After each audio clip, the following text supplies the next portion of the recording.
let me start by asking you something, right? Like, if you actually had the opportunity of start over, like in the work that you are doing, if you knew before starting a project the kind of things that you know now that you are 1 year, 2 years, 3 years, 4 years into it, almost at the end, right? Like maybe facing an evaluation, like what would you do differently? In many ways, this has represented for us as a team as an opportunity, right? Like to try to do things different. And I have to say, right, like the vision that we present, right, like that is going to be the basis of this conversation, of this presentation, right? It's very ambitious, and I'm not gonna like say that it's not ambitious.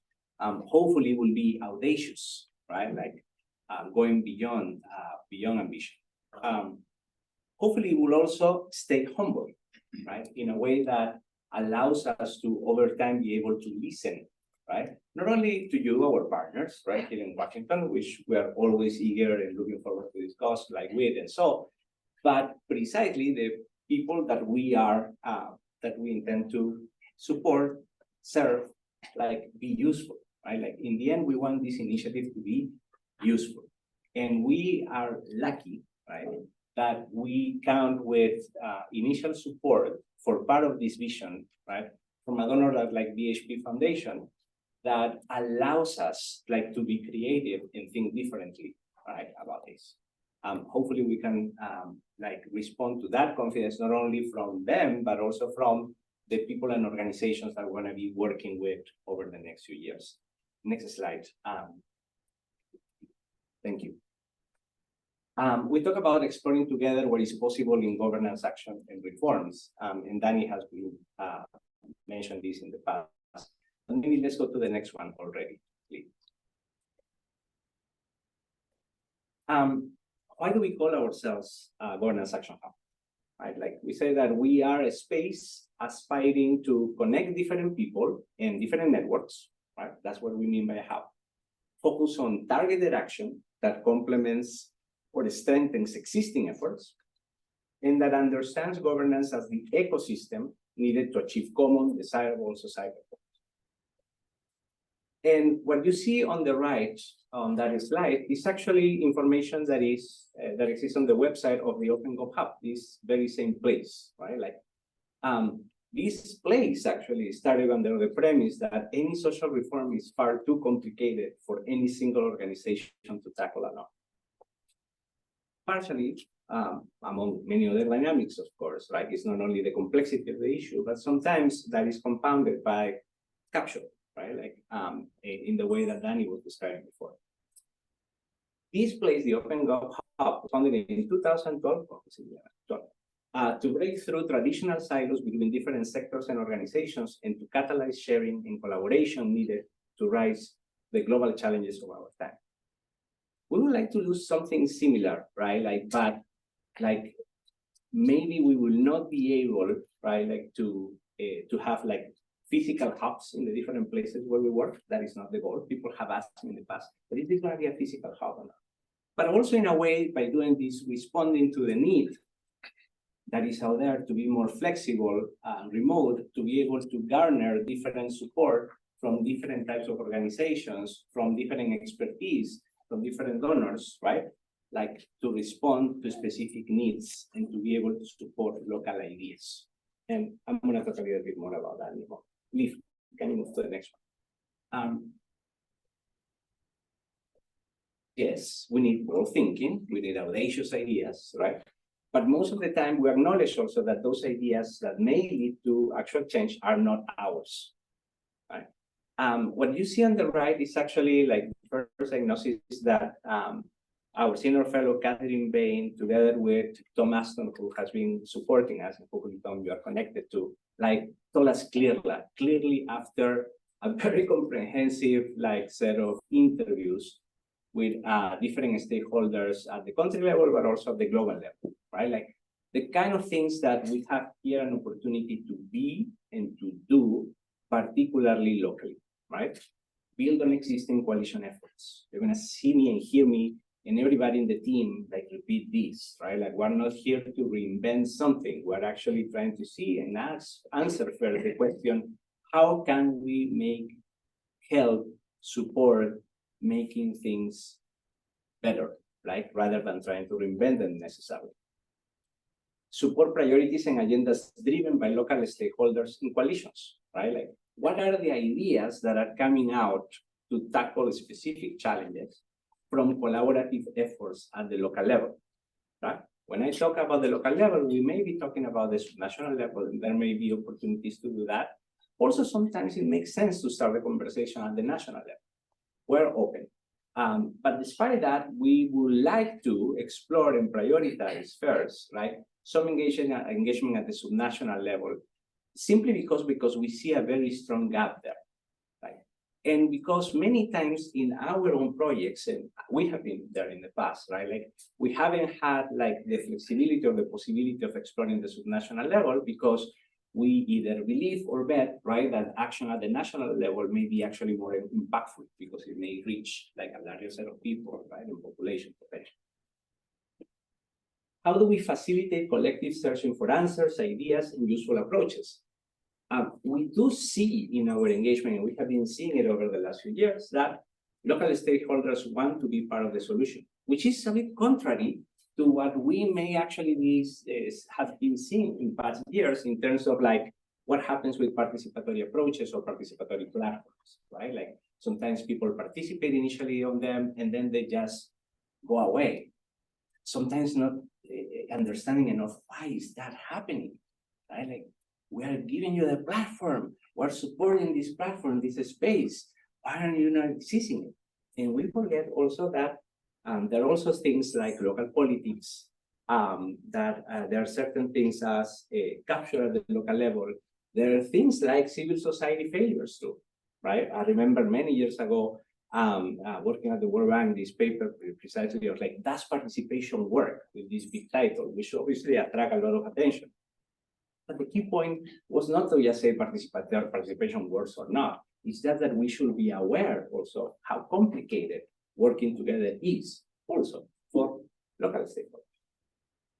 How do we not only enable inclusive spaces to exchange learning and practical ideas to inform more effective collective action, and how to proactively recruit new voices into existing collective efforts to make them more inclusive and representative?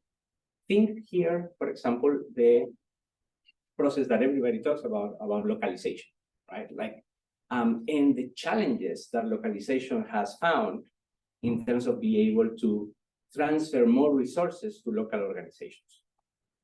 We have heard the words, right? Like we have heard about capacity, absorption, etc. How is it that we are able over time also to identify a larger set of potential benefiters, people and organizations benefiting, right? Like from localization processes. And how that can inform in turn the strategies from people like us and also from donors. So next slide, we tend to just press the button. So I'm just gonna give you like a few slides here. I have a bunch of very fancy graphs, right?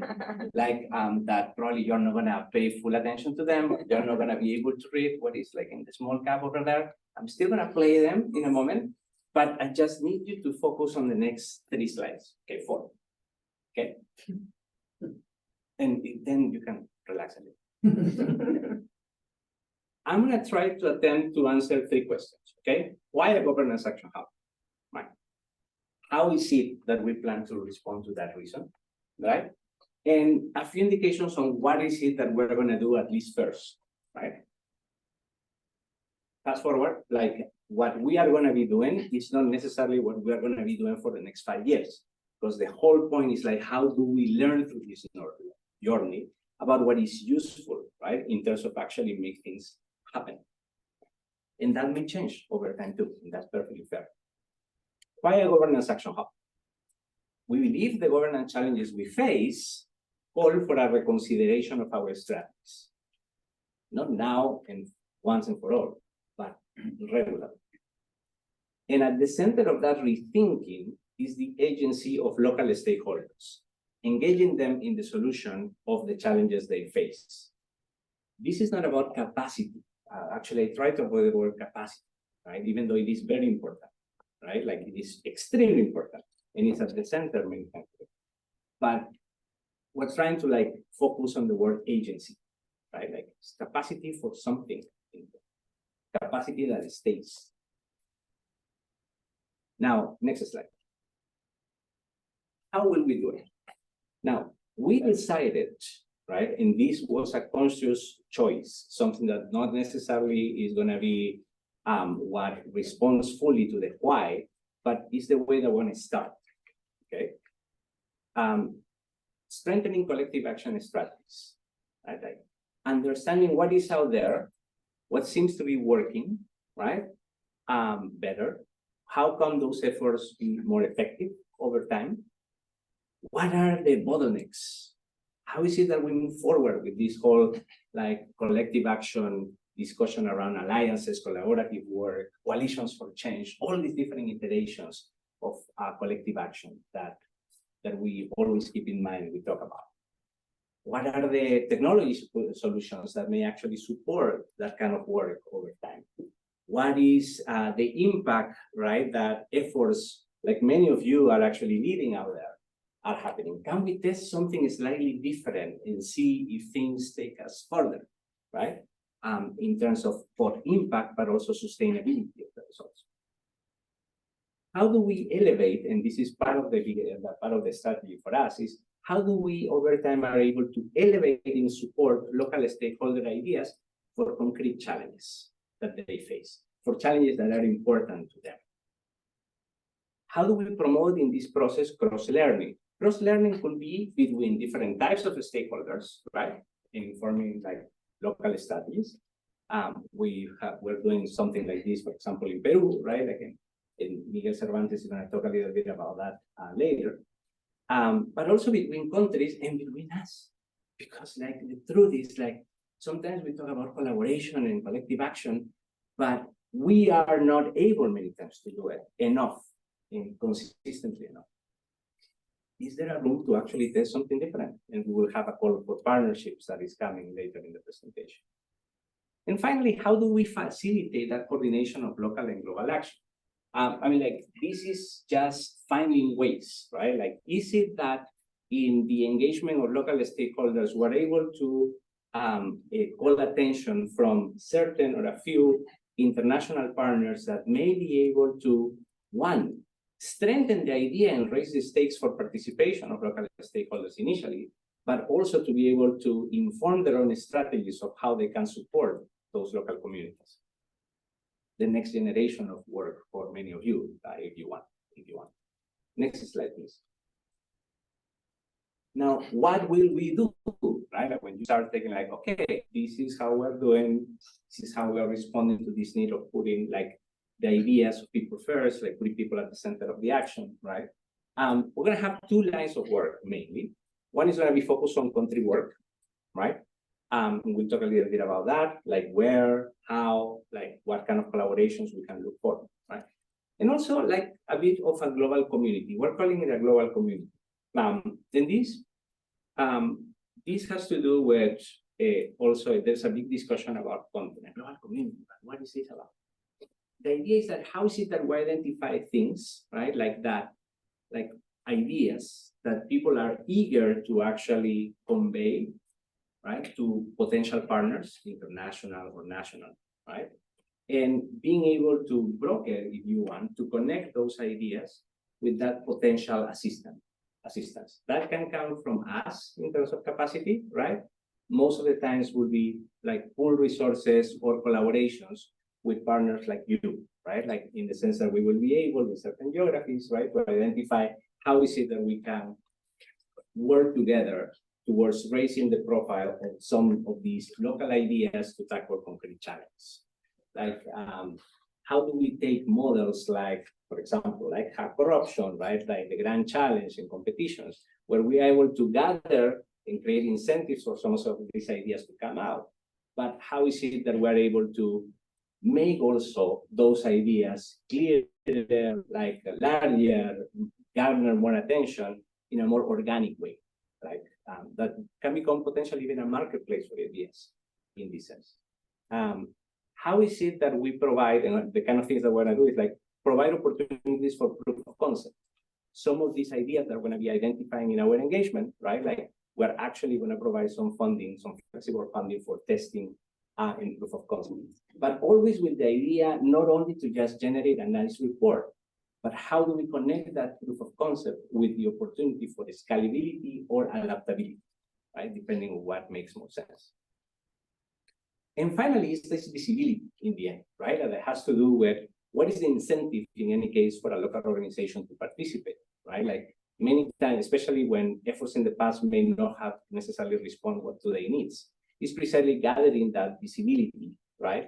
That profile and the opportunity to be part of those conversations with other stakeholders that may actually make things happen. We believe that there's a lot of room to try this. Next slide, just to summarize. Thank you. In a nutshell, okay?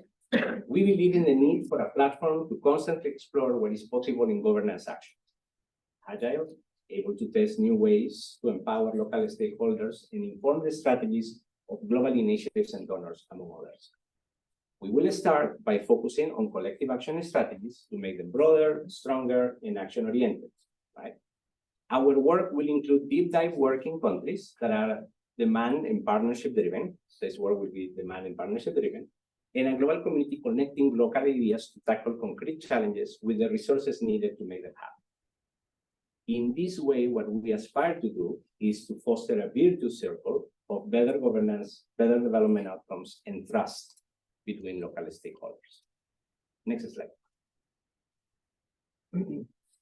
Just wanted to give you like a sense of people that are working and supporting us so far. The team obviously is going to change over time, it's going to grow. This kind of agenda cannot be done alone. There is a team that works in different parts of the world, but we will operate very much through partnerships, local and global.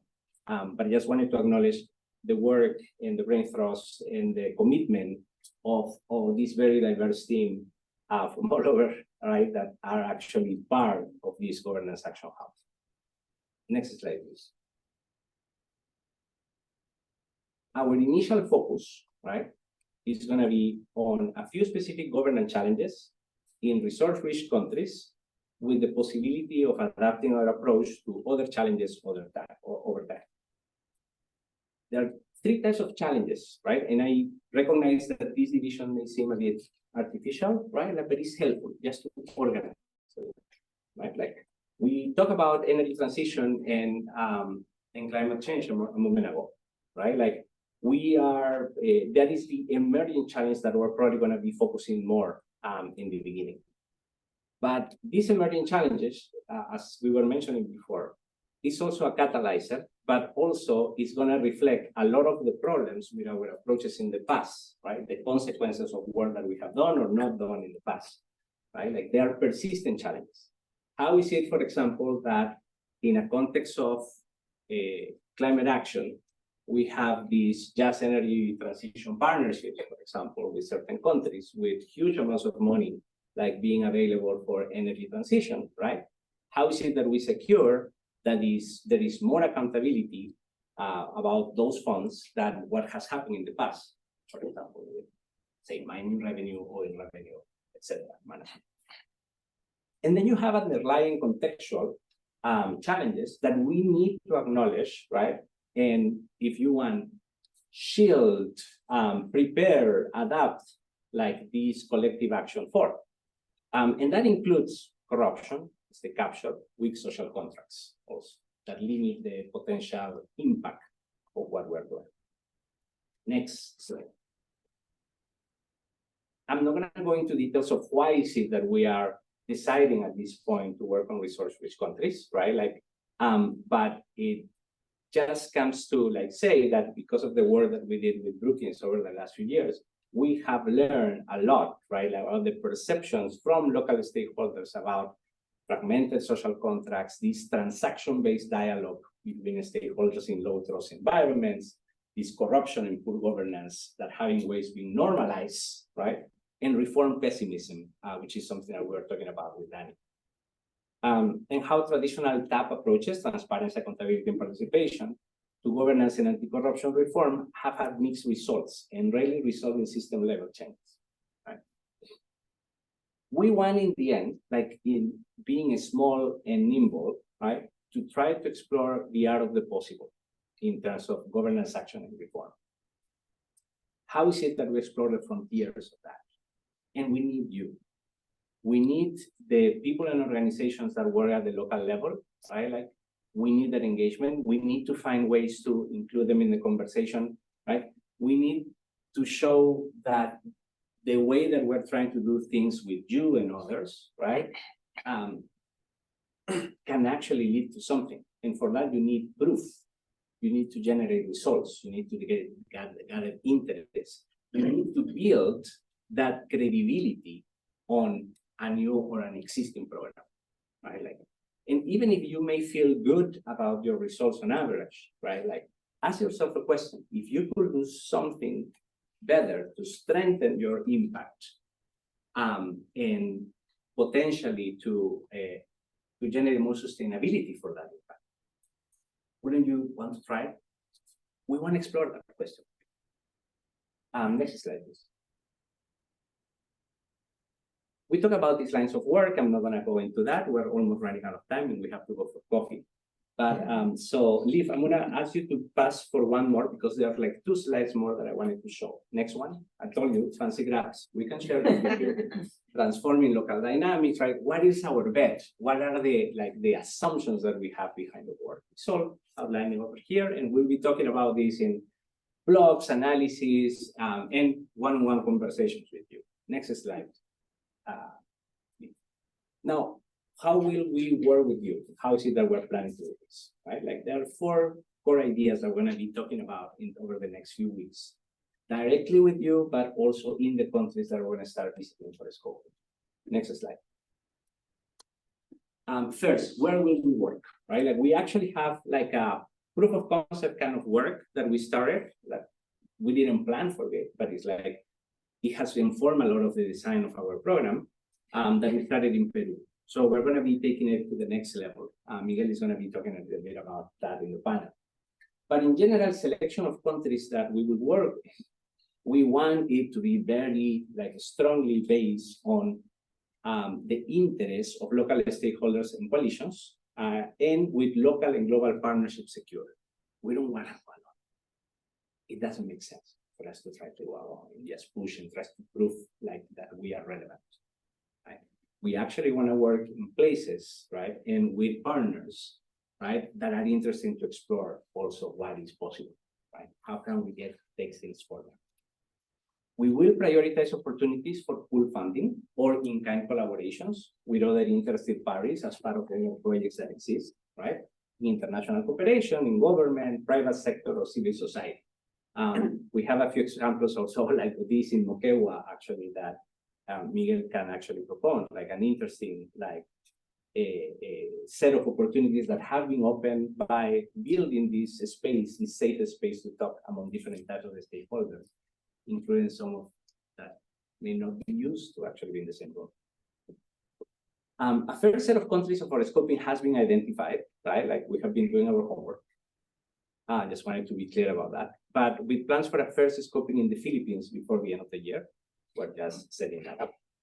And as I was saying, we will build on our experience in Peru, where a first proof of concept of the model started last year. Liv. Thank you. Yes, next slide. Call for partnerships. Okay. So we hope that you can stay tuned for our first open call for partnerships. Global and local initiatives and organizations interested in exploring together new avenues, joint value propositions, right, for even business development or spot-on collaborations, right? We are interested in securing the work we embark on is useful and used by stakeholders that adapt the approach or inform their own strategies. That's what we're interested in, what we're going to prioritize first. And we hope to find a way also that for those partners interested in working with us, to be engaged in the governance structure and the strategizing of the Action Hub over the next few years. Next slide. There will be an exercise that will start like really soon, actually starting next week, where we will be doing mapping or identification of existing information on coalition work, global and in selected geographies. We are interested in engaging organizations with deep knowledge of network efforts among civil society, private sector, research and academia, and government agencies across or within countries. Themes like climate action and energy transition will be of particular interest, especially at first. But again, we are also interested in exploring some of those legacy challenges, things that are unresolved, that are still making things not happening. Next slide, please. Thank you for this. The Audacity challenge, right? This identification of all ideas from grassroots initiatives, what it's like, pitches and competitions. How is it that we are able to, provided that we overcome privacy considerations and issues, of course, right? Like be able to raise the profile for many of those ideas. But it's not just like, hey, people, please give us your ideas. No? Like this has to be better framed. So people actually love the opportunity, right? Like in working with existing global initiatives in coordinating each of these challenges. We can be talking about a thematic challenge, right? Like one focus on climate action and just energy transition.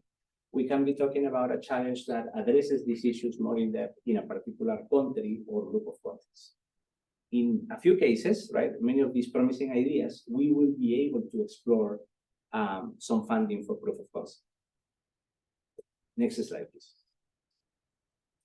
In general, what do we feel at this point that is different about this, right? Like we focus more on how can stakeholders contribute to make existing efforts work better. We promote, when possible, facilitate an enabling environment for collective action to be more effective and inclusive. We show what is possible and actively work with local and global actors to facilitate embeddedness in institutionalization. You can read through the slides, all right? We are not saying that we're going to get it right every single time. We are not saying that we're going to save international development, right? Like, despite the fact that we may want to do a lot over here. But the point is that not to do a lot in a big scale. We cannot do it. Because first of all, we cannot do it at all by ourselves. We need your help. We need to work with others. That's the whole point of this. What we want in the end is to show what is possible, even if it is on a small scale first, but with the idea and the prospect also always to connect that conversation, that emphasis, that initiative, right, with the possible actors that can actually adapt that to a different place or a different setting, right? Or that may be able actually to take those learnings into their own studies. In the end, we want to be useful, we want to explore what is possible. Thank you very much for your time.